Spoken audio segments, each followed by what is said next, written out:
তাই আমি আমার ভাগ্নারে পাঠাইছিলাম আপনার কাছে, মুখের উচি নাই, 52টা টেস্ট দিচ্ছেন আপনি, কইছেন আবার অমুক ডায়াগনস্টিক সেন্টারে যাইছেন। আমি আরো একটা ডায়াগনস্টিক সেন্টারে চেক করাইছি, রেজাল্ট চাই, তাহলে ওইটাতেই করতে হইব কেন?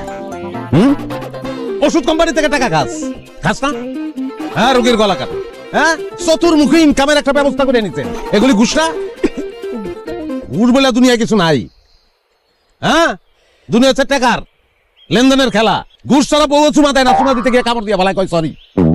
ডিমান্ড থাকে না, সবার ডিমান্ড থাকে, বউরও ডিমান্ড থাকে, এইটা নিয়ে আইসো, না নিয়ে যাও একবার, খবর খারাপ। ব্যাপারে এইটা লেন আর দেন, এই খেলা সব জায়গায়। খেলা যে বুঝে সে জিতে, যে বুঝে না জিতে না। তুই দিবি আমি দিব, তুই না দিলে আমি দেবো না, দ্যাটস অল। তো ডাক্তার সাহেব, টেবিলের নিচ দিয়ে সম্মানই দিতে পারে এরকম একটা স্মার্ট লোক যদি আপনার থাকে, তাহলে অফিসে পাঠিয়ে দিন। হ্যাঁ, আপনার কাজটা অটো হয়ে যাবে।